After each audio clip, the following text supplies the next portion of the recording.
Welcome back to the Quantum Connection podcast. We're excited for another amazing episode for you today. We have a special guest. Well, of course, there's me, Vanessa Bolden, my wonderful co-host, Heather Crimson. And today we have Madison Hunter, really a friend of mine is really, a dear friend of mine that we actually became friends through the internet, which is really cool.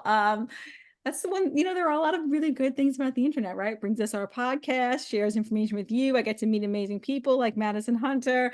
I was going through my own chronic illness journey, and I was looking for support of people who were doing what I was doing. And Maddie, who I call her Maddie, was in a kind of, I think, a Facebook group on the for the carnivore diet, and I just connected with her and started asking her questions, and she was like so open and willing and to share and talk with me about what was going on in her life and her journey. And then we just started talking, and then we started like voice messaging each other all the time on Instagram with questions. And then of course our journeys evolved and we continued the friendship, and now we like still voice memo each other all the time and just support each other and talked with each other. So yeah, so Maddie's an amazing person, really, and happy to have her here with us today. And she's going to share with us, what she's been, gone through on her own journey of chronic illness. And really, she's just an amazing soul and is a pioneer, like on learning and sharing and showing others how to like take care of their selves and put their needs first,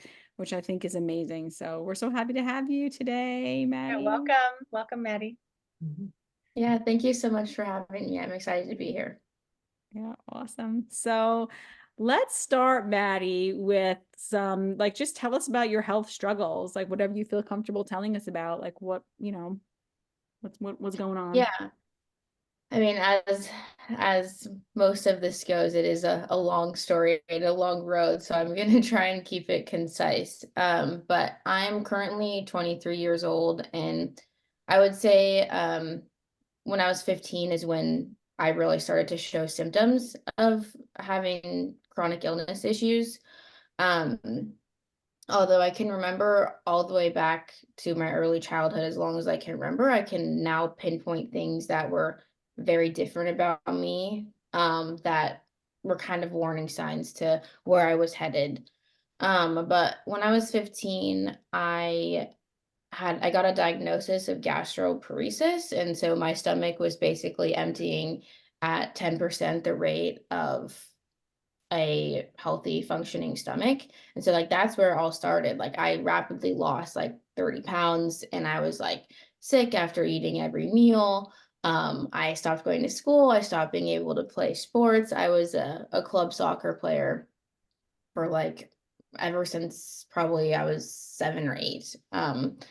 And then doctors put me on antibiotics, high doses of antibiotics for a year, because one of the side effects of these antibiotics was increased gut motility. And so I wasn't actually taking the antibiotic for the purpose of antibiotics, but for the side effects of them. Mm. And so I took those for a year, and my stomach did start functioning a lot better after taking them. And then 6 months after I got off those antibiotics, I started developing symptoms of dysautonomia and POTS, postural orthostatic tachycardia syndrome.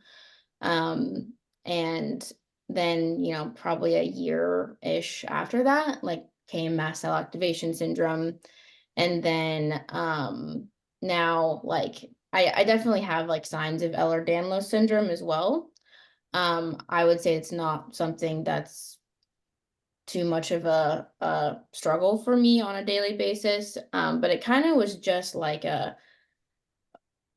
one thing after another. It's kind of a domino effect. And so during this time also my mental state, I really noticed a shift in my mental state of I became anxious like all of the time. I would be like in depressive episodes a lot of the time.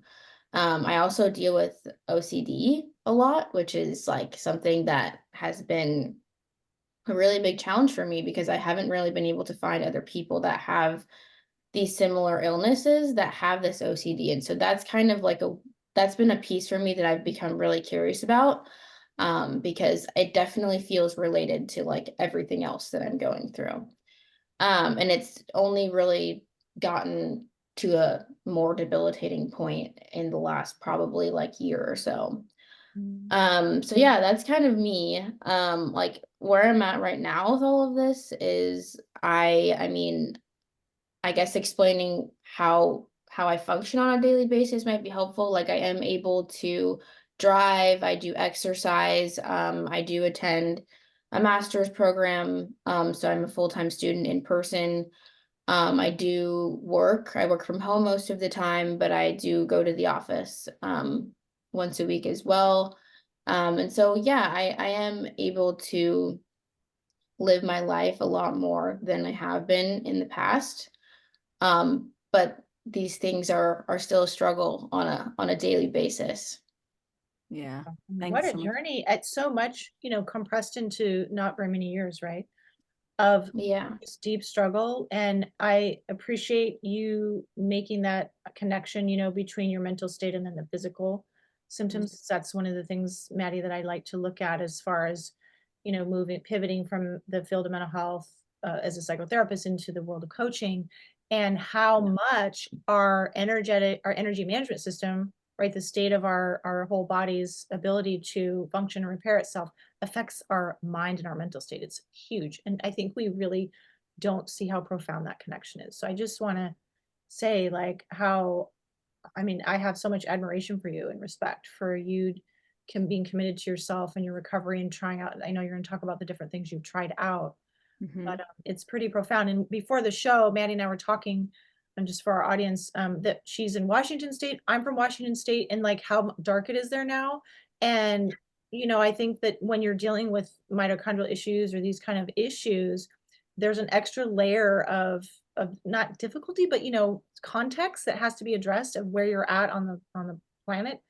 And so the Yeah. things that you kind of feel or experience because of that, with especially now in the winter, the darkness, like you were saying, like it's pretty dark out right now, and I am in school or working all the time, and so it's hard to get that natural light, and it's just a lot, right? It's so much that you're working with.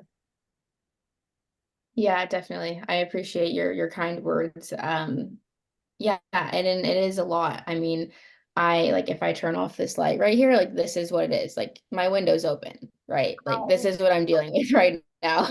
oh, So yeah, it's tough. And then like I have night classes and I'm sitting in a fluorescent lit classroom from 4 p.m. to 8 p.m. and it's pitch black outside and like these lights are so bright and I've been inside most of the day already working or just not being outside because it's like 30 degrees right now and snowy.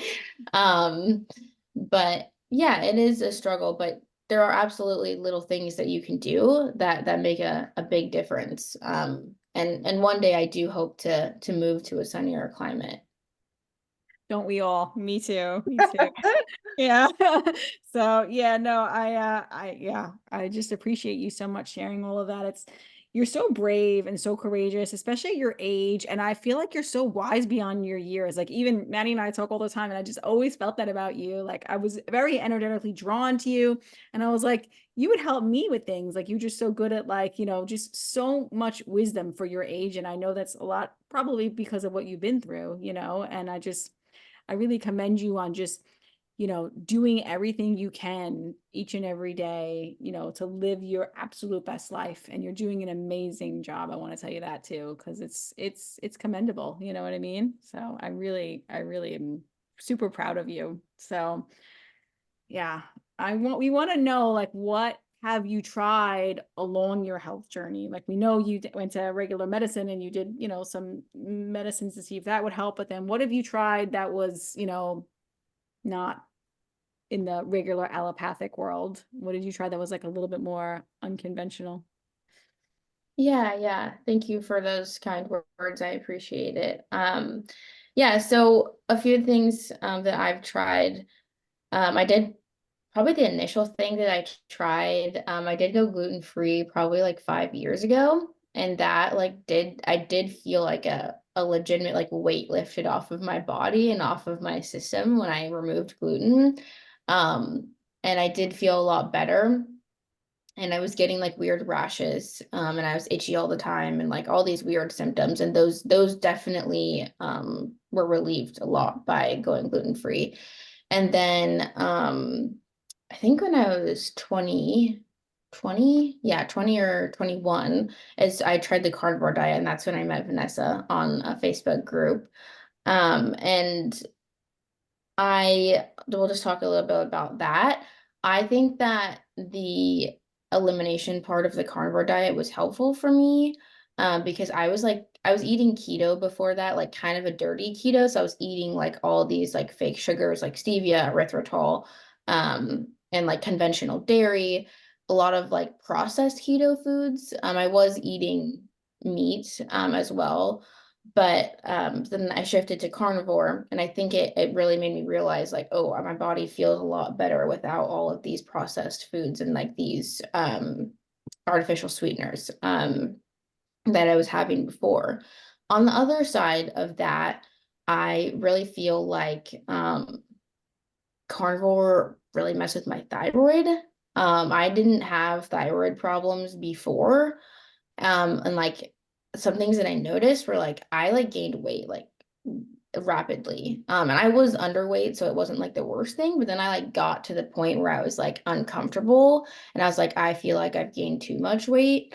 And my hair like thinned a lot, like very quickly. Um, and I had no energy. My blood sugar was all over the place. And blood sugar was not something that I really had an issue with before, like definitely to a mild degree.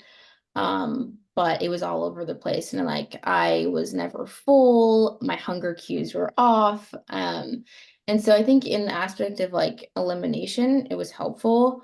Especially when I started reintroducing things, it was an opportunity for me to like be more aware of like how do these things really make me feel. But in terms of, hormones and thyroid, and blood sugar imbalance, it wasn't kind to me. And like during this time, I found a naturopath, who she went to Bastyr, which is the school that I'm attending, and she went through a bout of this dysautonomia herself when she was in her early 20s. And so she decided to go to school to be a naturopath to help people with these issues. And she wanted to take the approach with me of like getting tested for Lyme disease and Babesia and all these other infections and kind of treat those infections with natural remedies. And I actually didn't end up ever trying any of the remedies, the natural remedies, or even getting tested for these things because it was really expensive. And like to me, it was like, what is this really going to offer me? And then as that idea kind of we shifted away from that, there was like a lot of supplementation that was offered. And like I did try supplementation for a while. Like I did take a decent amount of supplements for a while, and like some things were helpful and some things were not. And so that approach was like, okay for me. With like the supplement and diet combination, it was like, it was okay. And another thing that I see a lot of people do that I did for a while as well is like trying to figure out patterns, and like I'm gonna write down like everything that I do today, everything I eat, like what time I eat, like and like I did that for a while and I was like, this is like not helpful. Like this is like making me overthink like everything that I'm doing. And like, when something is going wrong, like that's what you do. You write it down or you keep track to like figure out like what's happening here. Um, but needless to say, those things they all taught me things. So that was good. But now like the things that have really helped me, the modalities that have helped me is like I would say I eat like animal based, but not to like Paul Saladino standard. I eat like grass-fed beef every day usually, and I eat a lot of corn and soy free eggs. I eat raw dairy when I can. It's I can find raw milk here pretty easily, but other things are hard to source. And I do eat potatoes, and I try and pay attention to what things I can find locally as well, in terms of food. So like I eat apples every day, but apples you can get in Washington pretty much all year round. And so I do pay attention to that as much as I can. And sometimes it's hard for me because I do have like the histamine thing that I have to pay attention to. And so sometimes like I do buy, blueberries that are not being grown in Washington at the time. And so yeah, animal-based dieting with like a decent amount of carbs has proven to be like a lot more helpful for me.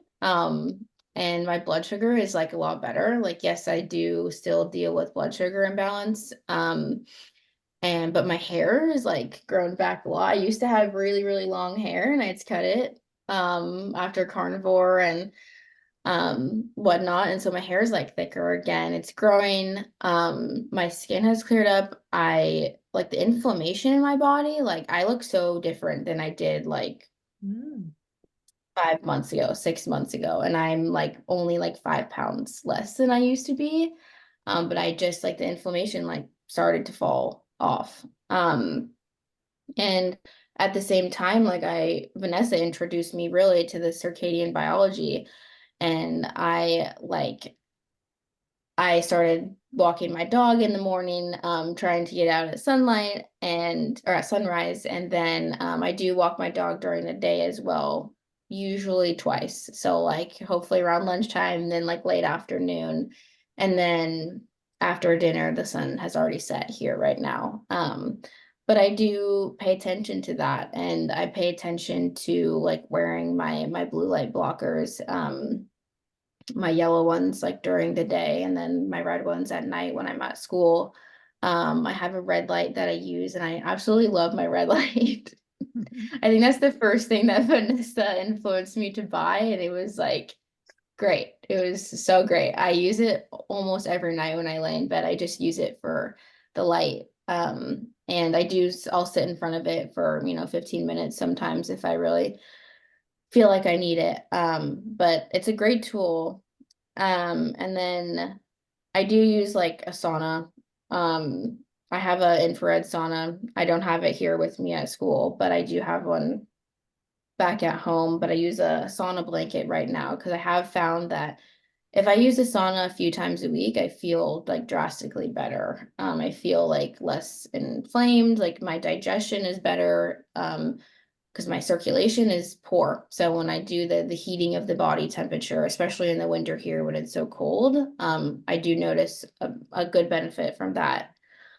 And the nervous system regulation and going to therapy has been kind of the thing that I'm on to like right now. That's kind of like the new modality for me. And yeah, it's been really helpful. And I think nervous system regulation is dysregulation is probably an issue for a lot of people that have like these dysautonomia tendencies. But I think it's very different for each person. Like I can think about when I was a child, like being like overly fearful all the time. And so like it kind of manifested in me of like I never really felt safe. And it's not that not something happened to me that like made me feel unsafe. There was just like this innate feeling of fear and not being safe, like all through my childhood. I always struggled to sleep at night, and I was like deathly afraid of the dark when I was a kid. Um, just like these little things. And then not getting into this too much, but like the childhood that I went through was like, it wasn't a great environment for a nervous system to be properly nurtured. And emotional regulation, there was not a good example of that really around me. And I was never taught, like, how do I process this emotion? Like, is it okay for me to cry? Is it okay for me to feel this way? Um, And so for me, like the nervous system dysregulation really resonates with me. And it resonates with me like to this day of like when something comes up for me, like I do feel emotionally like I can't regulate and like I don't know what to do with this like strong emotion that I'm feeling. Um, and so I have tried a few different programs. I've tried the Gupta program, I've tried Primal Trust, and like right now I'm a part of Sarah Jackson's forum, and that's what I've been doing right now for in terms of nervous system regulation. And I also work with a therapist who she doesn't have like a I guess expertise in chronic illness, but she is very aware of the nervous system and what it can do for people. So that's been really helpful for me, and it's kind of where I'm at right now, and I'm hoping to weave it into my practice as I become a mental health counselor. Because I think besides, you know, aside from people with chronic illness, like these nervous system tools and regulation and getting sunlight and eating a proper human diet, like these people that, you know, maybe deal with anxiety or depression, like they would probably be amazed at like how much better they feel with these tools incorporated into their life. Um, and the other piece that has been really big for me lately is finding joy and passion in things outside of illness. For a while, I was like super like, oh, I want to figure this out. Like I want to figure out what's wrong with me and I want to fix it. And like I took a year off from school in between my undergrad and my master's program, and I really focused in on my health, and like that is when I got worse. Which is a really weird experience for me. And I think it's because before that, even though I had been dealing with these illness issues, I was still very much engaged in my life, um, outside of illness. And so now, like, you know, I did what I could to get myself to a place of like moving out on my own, going back to school, being able to work again, being able to like go to the grocery store on my own and go work out. And those seem like simple things, but really I notice like when you have these things that you have to do every day or that you look forward to, like I look forward to seeing the people in my classes every day. Like I'm surrounded by wonderful humans who have a lot to offer that are encouraging me on my journey. I just feel so much better. I feel so much more supported and like I'm able to do these things. So I would say that's a really big piece. I think for a lot of people is just kind of reclaiming your life. Right. The chronic health issues, because it elicits a state of emergency in our bodies, right? Things are not okay. It can it can eclipse our focus, and all we're focused on is that sense of not okayness and there's a threat, right? So we get like tunnel vision. And but then it's a deeper rut we get into. I did that as well. And that brings, like you're saying, Maddie, you just said it so perfectly, because it really takes away that joy of everyday life, of feeling like things are okay, and what am I experiencing that is good? What is good right now? Yes. So Yeah. because of the dis-ease or unease in our bodies. So it's like I love how you made a conscious choice to, right, it's like you got to look up out of the darkness, right, like, oh, this is all hard and bad, into what can I enjoy now, what is good in my life, how can I focus on that and elevate, right, lift up that energy. It's so important. You said so many amazing things, like I'm like, where do I even start? Right. Isn't she like so wise beyond her years? Oh, Don't you feel absolutely. that? Like for her Absolutely. age, I'm like, man, like if I would have known you know, at 23, like life experience and that what you know is just it's beautiful. Like the way everything, I wanted to comment on like everything you said like so many times, but it was just so beautiful. Like, and I love how you're like really tuning into your body, finding what works for you. You know, you're trying things, you know, you're seeing what works, and just the bravery that you've had and just the grit. And like I related to the carnivore thing because we were both on carnivore at the same time. And I was like, oh my God, I lost my period. I'm having chronic diarrhea. I was thinning hair also. I got heart palpitations, all mineral blood sugar issues, like too, as well. And I just was like, you have to try things to see if they work. But like over time, we Sure. both, and maybe there was a little bit of a benefit that happened too at that time too, Yeah. but I felt that. And then I also felt that when you writing everything down, I've gone through time, I had stacks of notebooks. Like I used to write everything down. Like, and then it's like, is that really what you focus on grows, right? So like you're focusing on all your symptoms and all your issues, right? Then you're like growing more of that unsafe feeling in your body, like you were just saying, so yeah, everything's just amazing. And yeah, you're, like I said, wise beyond your years. Like you're going to help so many people in the future. I can't even wait. So it's just really great. So yeah. Yeah, that nervous system piece really is central. And it's like what I'm learning about the cell danger response, which I mentioned to you, Maddie, before the show started, and how our mitochondria are basically environmental sensors and are sensing all the frequencies around us, right? And basically responding to danger signals. And so what they're experiencing then, if they're getting stressed out, that'll compromise their functioning, which then there's a lot of downstream challenges after that. And so it will affect your vagal nerve function if the mitochondria aren't doing well, because it's all connected right through the hypothalamus. And so I think you're onto something here, because if you have the circadian rhythm, I look at that as the foundation in your mitochondrial function. And then you stack on top of that the nervous system piece.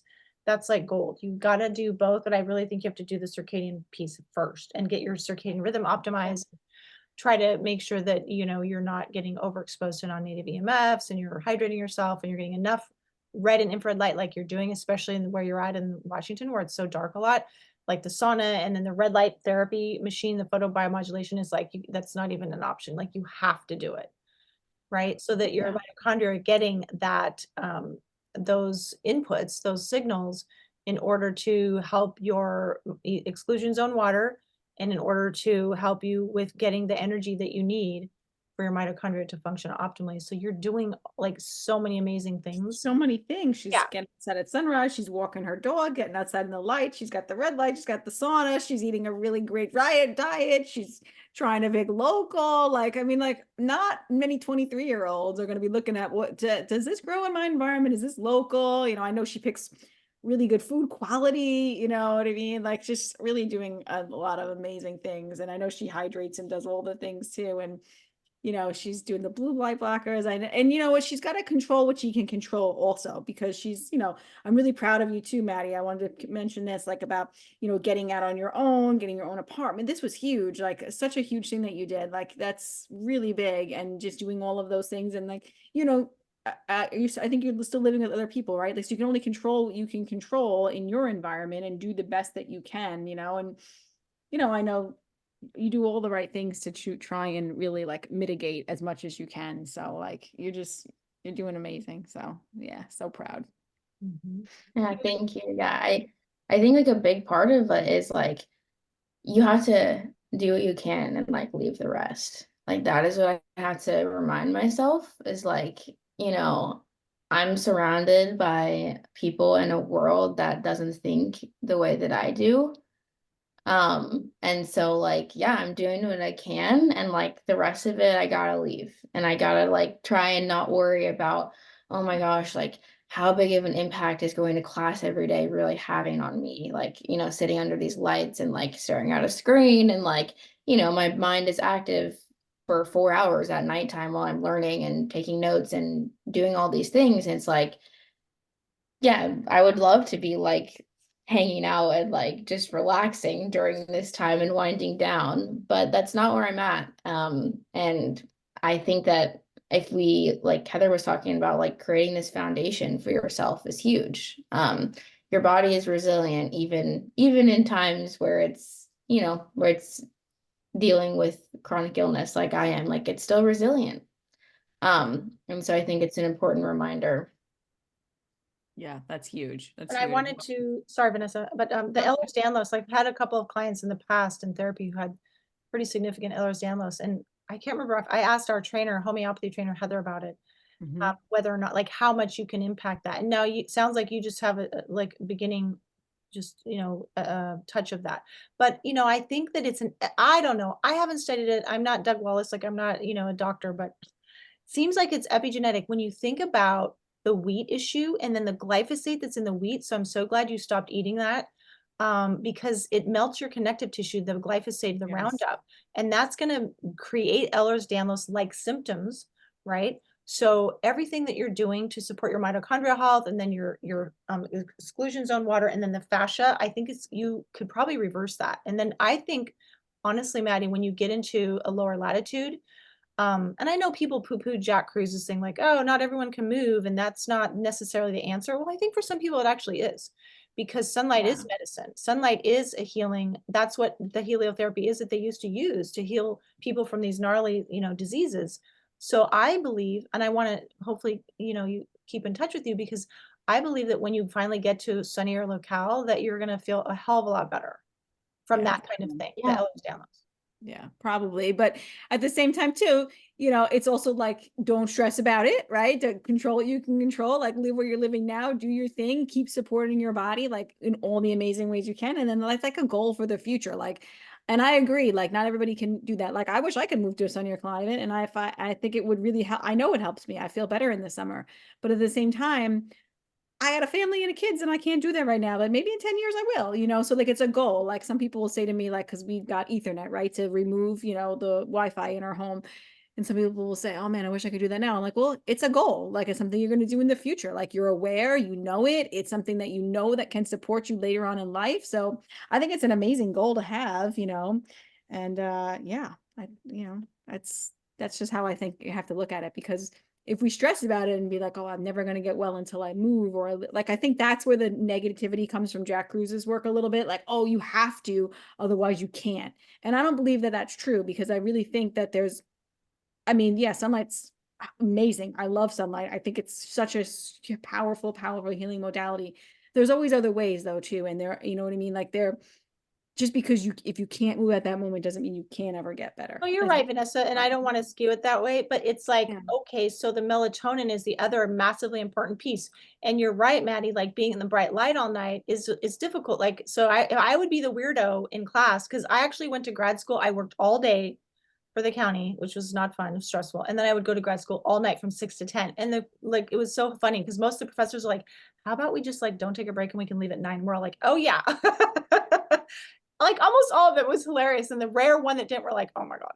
But because it was too much, you're exhausted by that time of day. But I would be the weirdo now. Before, I didn't know any of this stuff. I would have my orange glasses on, and I would literally be wearing a brimmed hat, and I would literally have a zip up to keep my thyroid covered, because you don't want that light on your thyroid. And you're gonna protect yourself that way, right? It's gonna be so helpful. So you want to really preserve that melatonin function, because yeah, in the northern latitudes, you gotta use what you got. So that's more melatonin, more hours of darkness. Hopefully you get to sleep a little bit more, because that's going to help offset, right, not being able to have the bright light during the day. At least you can use the melatonin for autophagy and apoptosis, right? Does that sound like what you think, Vanessa? Oh yeah, 1,000,000%, 1,000,000%. You just got to do the best you can with the environment you have, and then just try to put that in. But that also brings me to that another question that I really like want to ask you, Maddie, is about like being your age, and you eat differently. You're not going out to McDonald's, you're not going out to Taco Bell at 3 in the morning. You're not like binging all night, and I mean, of course you live your life too. Like this is we have to have reality, right? But you're not like going out and drinking all night and doing all these crazy things, and being like a typical, so I know that's different. And you also like wear your blue blockers at college, and, people ask you questions, and, they see, and I know that can be challenging, at times. So I'm curious, like how you're handling that, and, how you handle this being a little bit different, and the way you prioritize your health, and how that impacts relationships and all of that. I'm definitely curious about that. Yeah, I think it's been a really weird journey of like the whole relationship thing. I mean, this is like in terms of like romantic relationships, like friendships, and like relationships with my family. Like it's been a weird journey, and it's still like hard for me and weird for me. But yeah, I mean, I am definitely the person that like I try to find a balance between things. So yeah, I definitely don't make the choice where I eat out. I don't eat out like at all, like period. I don't eat out. I would like to get to a place like someday where I could, like if I wanted to here and there, but like right now I don't at all. And I probably, you could find me at the bar maybe like once a month with, because I'm 23, right? Like this is all my friends are like going out to the bar like every weekend and staying up till like 2 or 3 in the morning, drinking and then going to get Taco Bell after. And it's hard because it's like I am, although I'm friends with these people, it's like I'm not going to choose to spend my weekend that way. Like if I go out on Saturday night and I stay up out until 3 a.m., like I'm struggling until Wednesday. Like my blood sugar is struggling, my sleep is struggling, my stress. I have an aura ring, and it when I have a night where I stay up late or have one like vodka soda, like it knows, like it will tell me like your body is stressed, and it is like Inflammation, amazing. inflammation goes Yeah, right up, huh? Yeah. yeah, and my heart rate is always elevated. And like I'm not, I'm just not in a place where I'm going to sacrifice that to like stay out at the bar until 3 or like have several drinks. Like, don't get me wrong, I usually have alcohol like once a month, like 1 or 2 drinks a month. And there was a point for 2 years where I did not drink at all, not a single sip of alcohol. And like I have gotten to a point now where it's like I just do it every once in a while when I feel like it. And obviously I'm like supporting myself through that. I'm like, let's make sure we have a blood sugar balanced meal before, like drink some water with electrolytes. Yeah. And so yeah, Wow. I think it's a balance. Like I still enjoy these things that like maybe more like mainstream people my age are doing. And I do engage in those things like periodically, but for me, it's like if I'm friends with somebody and we can't like go on a walk or like do, some sort of activity together that doesn't involve going to the bar or staying up late or like, going out to eat, like is that a friendship that I really want in my life, right? Like if I can't have somebody who's like sees me for what I'm going through and what I'm doing and like, hey, like I totally support you. Like let's go for a walk. Like let's go take your dog to the dog park. Like let's, make a homemade meal together at home. Ooh, Like that's then amazing. it's like, what are we really doing here? Such And beautiful so maturity you have, beautiful maturity, beautiful self-love and compassion that you prioritize your own well-being. And yes, those who are going to be true friends will support you in that and be like, yes, let's do those things. Right? yeah. Yeah, this has been hard with my family as well. Like every time I'm with my family, not really like my immediate family, like my mom she doesn't question what I do now. She's just like, this is what you do, that's great. Like do you. But like my extended family, it's like every time I'm at dinner with them or at a family gathering, it's like there's always the question of like, why are you eating that, or like why don't you have a drink with us, or why aren't you eating dessert type of thing. And it's just like that's hard. Like it definitely puts a strain on like that relationship and that connection, which is kind of sad in a way that we like rely on like food and like things to like have that to feel socially connected, especially with a family member. Like, these people have known me my whole entire life. Like, I'm still me, even though I'm not eating like pizza. Like, um, and so that's been difficult. But I think, I try and just like, they know like why I do these things and they know like the gist of what I'm doing and how I eat. And so I just kind of leave it at that. Like, if they're still uncomfortable with the way that I'm choosing to live my life, like it's kind of not really my problem at some point. Exactly. Because you're just like, they don't want to question their whole way of being and living and their choices they're making. Yeah. And so they feel super threatened, right? And it's too much of a how do we call that? Like a paradigm, wake up call for them. Oh, well, what is it about the way I'm eating that's not okay that you think's not okay, right? And then I don't like that, so I'm going to criticize you. It's total BS, right? Boundaries, people got to work on their boundaries. But just as I don't want to take the focus off you, but I have to tell you this, Maddie, that because I lived with my grandparents all through high school. And then when I went off to college, and then I started doing my whole natural health journey and whatnot. And I was pretty like, I'm a little more flexible now, but I was pretty like, no, I'm going to bring my own food to my grandparents' house. And my grandmother was so annoyed. She's like, well, you ate this stuff your whole life, right? And that's she's so cute. She passed a number of years ago, but she would say these things. And then later when she got old, she's like, thank God you bring your own food. I don't want to deal with it cooking. Totally changed her tune. Like she could care less and she was so grateful. So you never know, things might change and people are like, well, thank God you're doing you because I don't want to have to like host anymore. That's what happens. So if you just stay true to you, the people who are going to be able to tolerate the discomfort that elicits inside of them are the people you can then, right, really resonate with, and they're your real tribe. Not to say you're going to disown anyone. It's not about that, but it's that you don't have to take care of their discomfort. You know that. I mean, you're just so amazing at your boundaries. I wish I had a smidge of what you had at your age. I was like, I did my own thing, but it was still felt like I was always like, it was such a big deal. I would go to work when I was telling you that I would work for the county when I was in grad school, and I would bring my food in one of those MSR metal camping containers that had the lids that pop up, because then I would just heat it up in the car or whatever in the dash. And then I would be eating it in the office and they're like, oh, I know you're a vegetarian. I'm like literally eating meat right in front of them because all they see is I'm different, right? Oh, that means you must be vegetarian. That's how the thinking goes. They don't like ask questions or think about, well, what's going on for you? It's just like, oh, you're a vegetarian, right? They just write it off that way. So there's so much opportunity for people who are actually paying attention and curious and open and want to know about you and what's going on for you. And, oh, tell me about why you're wearing those glasses. Like you said, that some of the people around you at work or school, they'll actually ask you. So that's amazing.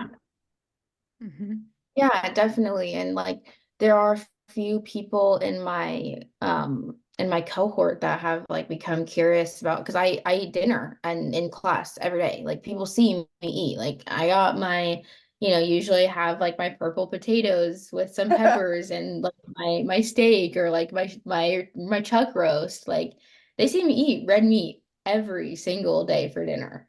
And people are like, that's like a lot of red meat. And I'm like, yeah. And like then there's like these few girls in my class that like came to me because I had a life story presentation last quarter. And so I was pretty vulnerable with that. And I did share a lot about my health struggles. And like I had these few girls come to me and be like, oh, like we have Epstein-Barr virus. And like I'm like, this feels like it's like really like resonates with what you're going through.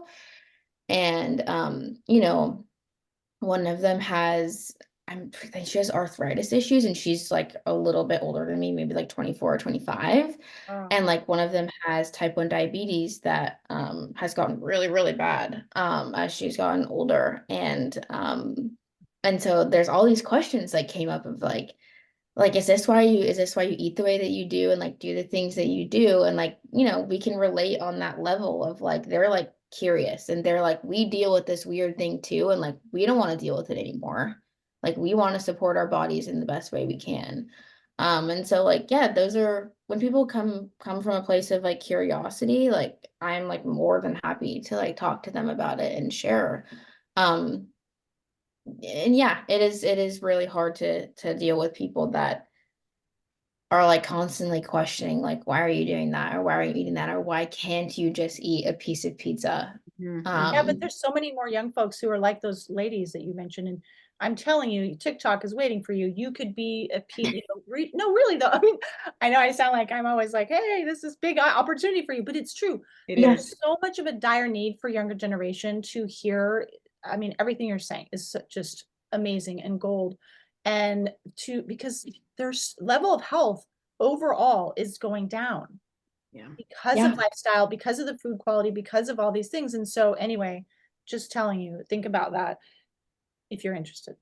Yeah. Well, yeah, we got younger and younger people are getting sicker and sicker. Like we shouldn't really have major arthritis at 24, 25 years old. Like this is not normal, and I know some things we can't control, but it is the environment that we live in and the foods that we eat. And I think that's so great that you shared your story at your class and were vulnerable, and like then people were asking you and curious and wanting to know about these things because yeah, you're really, the more that you be that leader and that role model of what it means to really be healthy, people are going to start following along and be like, oh, I should eat more red meat. It's not bad for me. It's actually good for me. Or I should, maybe wear these blue blockers or be aware of my light environment. Or maybe I should take a morning walk, or it's really good for me. Like all of these things, they're gonna start mimicking you and picking up on you because they're seeing that you are in a more thriving place, even with chronic disease. You know what I mean? Like, look at all you're doing despite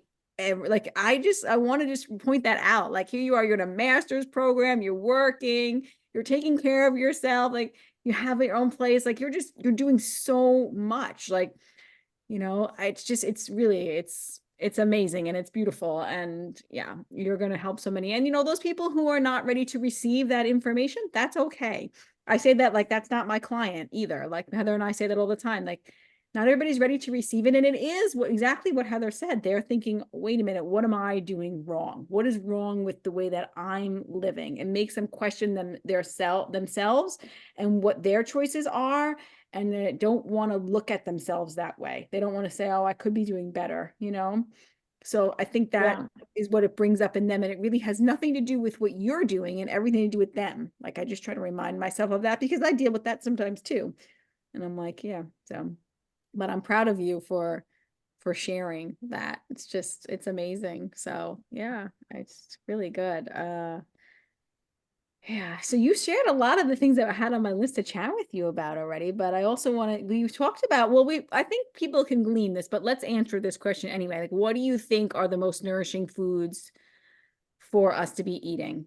Right? What are the healthiest Yeah. foods for us? I want to bring that in because I know that food has made a huge impact. So just like, what do you think about that?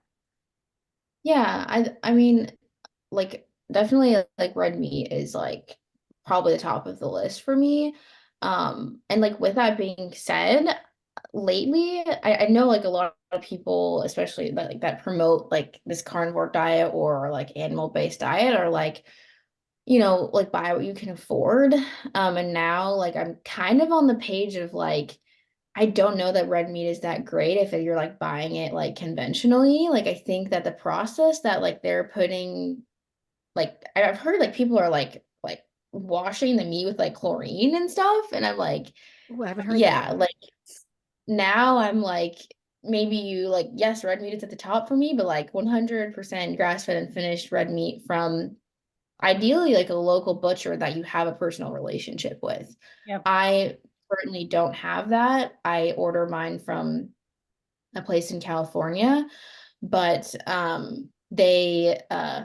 they don't age their meat, and like that's something that I like. Who is it, Maddie? I So don't it's know. it's true beef organic. Oh, cool. Thanks. Yeah, the Yeah, and histamine issue with the aged meat is like not good. yeah, and so that's kind of like where I'm at with like I just have to make that work for myself. Yes, I know that's like not great for the environment to have my meat shipped from California. Totally aware of that, and I feel I'm working on it, but it's just where I'm at.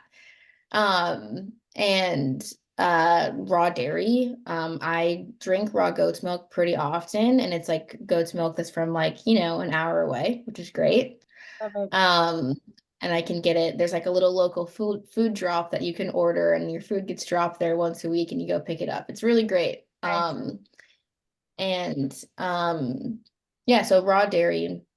And if you can't get raw dairy, there's a lot of options at Whole Foods that are like vat pasteurized, I think is what it's called, where it's like low temp pasteurization. Mhm. And I do get those things often when I can to get raw dairy.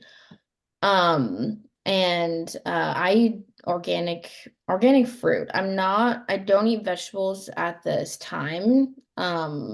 I do like occasionally have some cauliflower because I have a cauliflower crust pizza. But right now, like I'm organic fruit, and then I also have sweet potatoes. I do eat organic sweet potatoes. And raw honey is a big thing for me as well. I feel like really good when I eat raw honey. Um, and occasionally I do eat some like high quality chocolate. it's like a it's like a yes and no thing for me. I think the magnesium part of it is a yes, and like the other parts of it, like histamine and potentially oxalates, are like a no. But Yep. sometimes, yeah, indulge in chocolate. But I think like those are like kind of the main things that I focus on. I also use like Redmond real salt. And I notice like salting my meat makes me feel good, and this is like unrefined mineral salt. And I also use their electrolytes. I don't drink them as much as I used to, and now that I'm eating more fruit, and like drinking more milk, I've noticed like I don't need the electrolytes as much, which is Right. like it's great because I was like chained to my water bottle for so long. Mhm. Um, Yeah, because I but think when you're missing, what happens when you're eating no carbohydrates is the minerals get really, really dysregulated, and that's why we need a lot of electrolytes. So I noticed that in myself as well. So just yeah, yeah, yeah, and then yeah, and I think the like eggs too, right? yeah, corn and soy free eggs. I eat corn and soy free eggs. And actually there's a farm like in Eastern Washington that is part of this food drop that I order from, and they are corn and soy free eggs, and it's great because they're from Washington too. Um, But and so I eat eggs every day, and like occasionally I do eat Equip Foods protein powder. I think Vanessa eats that as well. And I eat the Experience. unflavored ones, so I'm not eating like the stevia and the other ones, but I make pancakes and stuff out of that. And like yeah, I just really Isn't try and that the focus on dried ground up meat, basically, right? It's grass fed. yeah. It's grass fed, grass finished, dry and ground up protein powder. They have ones like the strawberry and the chocolate have like stevia, but the one that is not is plain, doesn't have anything else in it. It's just that one. You could it makes some pretty good stuff. So Yeah, it's really not like if I make pancakes out of it and then like put a little bit of honey on it, like to me it's like this is great. Like Sounds really good. It would be um too high in histamines for me, but what I noticed about everything you described outside of the chocolate, because I love chocolate, but it's too high in histamine, except for in the summer. My histamine issues in the summer greatly reduced, because of the yeah, UV light, right? But low histamine, low oxalates is what I hear, not salicylates, but from your fruit and then meat and then honey and whatnot. That's, and sweet potatoes have a little bit of oxalates. I don't remember how they're much. huge. They have a lot of oxalates actually, but Okay. you seems and to do well with them. And I think the Yeah. reason is because you always boil them, right? yeah, I do always boil them, and I actually eat Okinawa sweet potatoes, which they're not local obviously. They are grown in Okinawa, Japan. But they seem to like be great for me. But I'm also a part Japanese. I'm a quarter Japanese. So like I think there's like something to be said for my dietary things. And I do eat rice like occasionally. Mhm. And like I do pretty well with it, which makes sense because most of my ancestors eat rice like several times a day. Um, and so, yeah, I always boil my potatoes, and I seem to do better with like the like Japanese sweet potatoes. They have Japanese sweet potatoes at Whole Foods, rather than like just a traditional sweet potato. But I also think a big part of like, yes, I focus on all these nutrient dense foods, but I am a huge believer in 40 grams of high quality protein at each meal. And like this is like been game changer for me to strengthen my muscles and also just feel like my EDS symptoms are a little bit less concerning.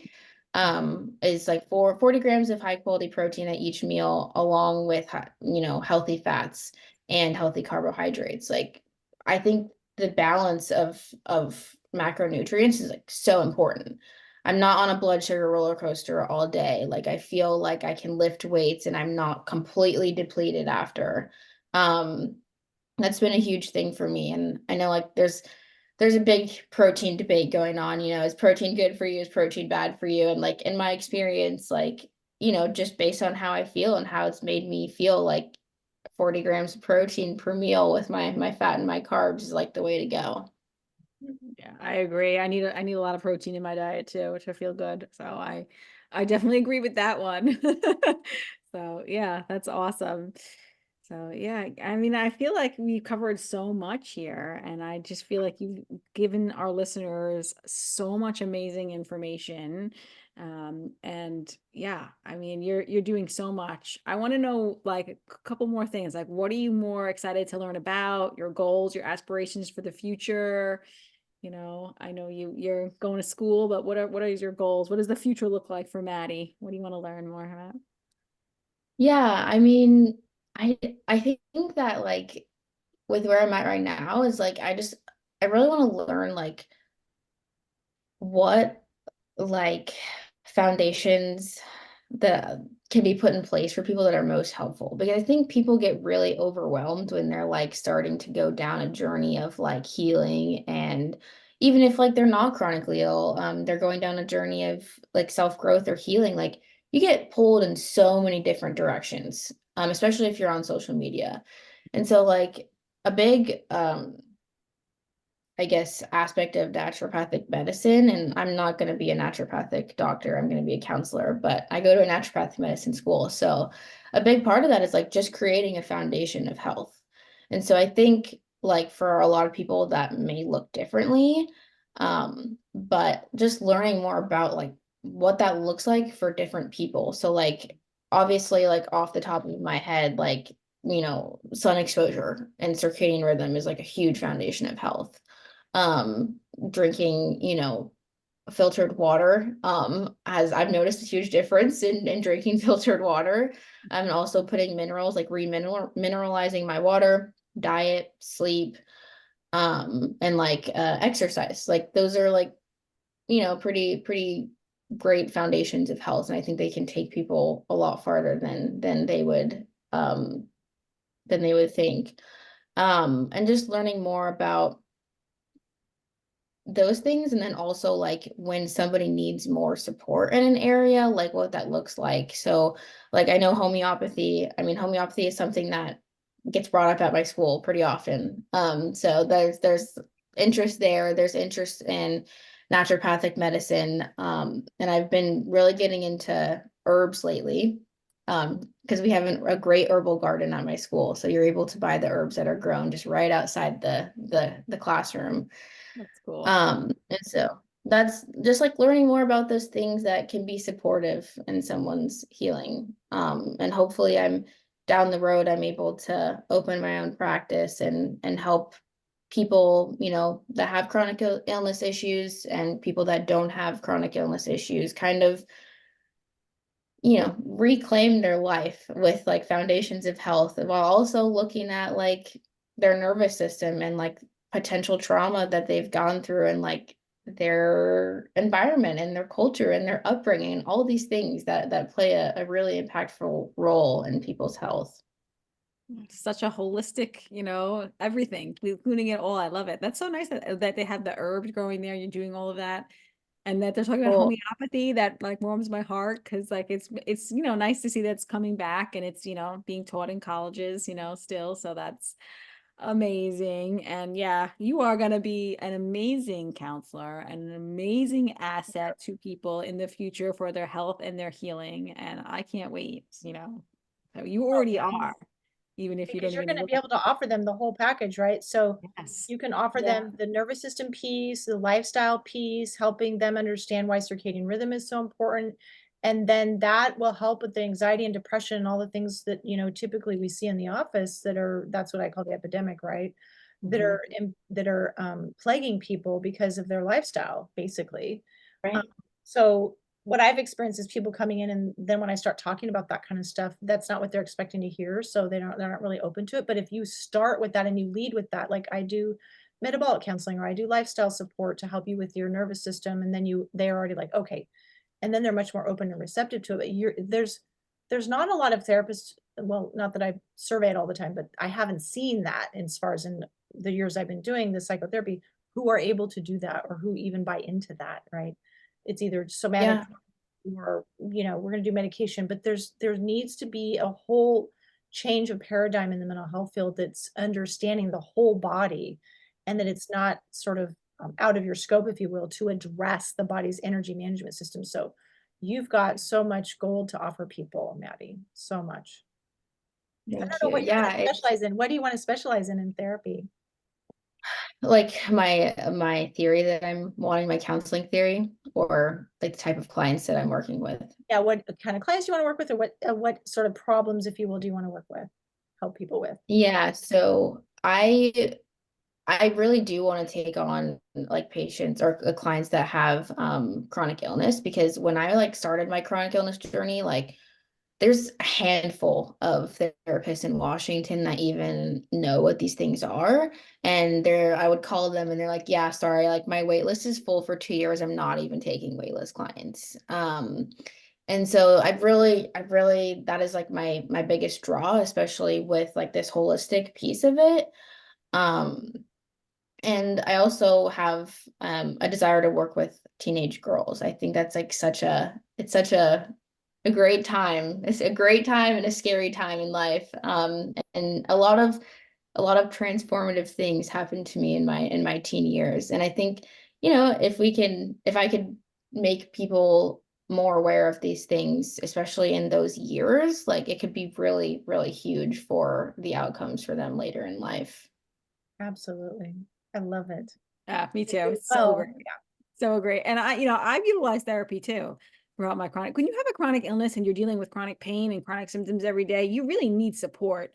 And it's so, so important. And I've had some ones that were really bad, that were not able to really, like, they just couldn't relate. They couldn't understand. So you having this experience of chronic illness makes you just so much more relatable. And just that piece, you can really empathize and you can really really understand what they're going through, because you've never really been through it. It's really hard to understand how much your life can be like turned upside down by symptoms and how much support that person needs. So I've had, like I said, I have had some really great ones too. So, there, of course, there are really great ones out there. But I Vanessa, definitely, do you know what the research shows is that the number one predictor of positive outcome in therapy is the empathic resonance between the therapist and the client, not that the makes modality sense. they're using, not their toolkit, none of that. It's that they feel seen and heard and validated and cared for by the therapist. That's the number one predictor of positive Yeah. outcome. Well, that makes a lot of sense, because the ones that I didn't feel connected with, I never felt any benefit from. And the ones that I did, I worked with an EFT therapist that I felt very connected with, who I loved. And that really does work on moving trauma out of the body. Like, that is a modality that you can use. And I loved her and we connected so much and I enjoyed it. And yeah, I felt that moved the needle. And then I had another one that really helped move the needle. And I'm working on somebody new now. We'll see how it goes. I don't know yet. I'm not sure. I can't tell you until I worked with them for a little while. So, yeah.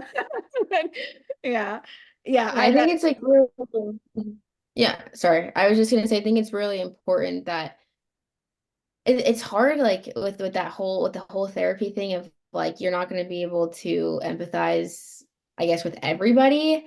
Hmm. But like just because I haven't had the same lived experience as you, I can still support you. And like that is something that is huge. And I even like with chronic illness, like yes, I deal with chronic illness. I've dealt with chronic illness.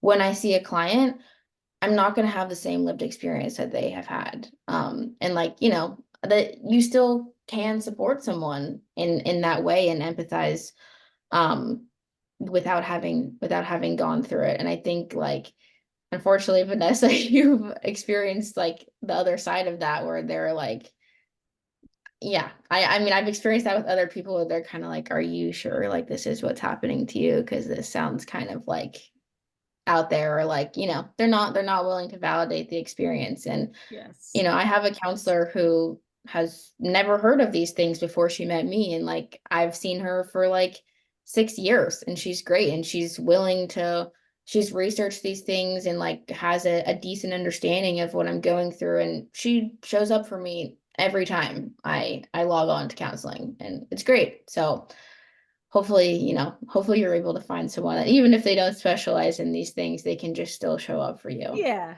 I agree with you on that. Absolutely. So sometimes it's better when somebody's been through some hardship a little bit. It's like it Yeah. maybe makes them understand. It doesn't have to be the exact same thing, but I think that that's going to be very valuable to your clients in the future and the people that Yeah. you work with, for sure. 100%. I really do think that will make a difference, because yeah, yeah, we'll see how this one goes. Anyway, and now you just keep searching till you find somebody who works. So, Yeah. you know, and Yeah. So I want people to know where to find you, Maddie, where they want to reach out and just follow your journey and, where so they can follow you and know everything about you. And then when things take off, they'll have you as a support. So, Yeah, I do have Instagram and I do post on there, not a ton anymore, but periodically. I would really like to get to a place where there is a platform that I share about healing and just kind of the journey that I'm on and the practice that I hope to open one day. And so, stay tuned for that. I've kind of dabbled with the idea of like YouTube, but now like Heather brings up a great point. Like TikTok is kind of where it's at for people my age. So maybe I'll go there. But yeah, my Instagram handle is Madi Madi_JH4. And so yeah, I post things on there pretty regularly, not super in-depth posts, but I do post on there, especially stories about lifestyle things that I'm doing, and I'm always open to DMs. I love talking to people that have questions or are just curious about what's going on. Thank you. Wonderful. yeah. That was great. This has been such a great episode. I loved every second of it. You really are just a pleasure to chat with, Maddie. And I'm just so proud of you. And in a couple, even next year or whenever you want to come back, we're more than happy to have you back and chat about this and see where you're at and share more things that you've learned along your journey. Absolutely. Yeah, I would love to come back. Thank you so much for having me today. Thank you, Yeah, Maddie. thank It's been a you. pleasure. Yes. Thank you for sharing. Yes, beautiful. Thank you. Yes. We'll see you next week. See you next week, everyone.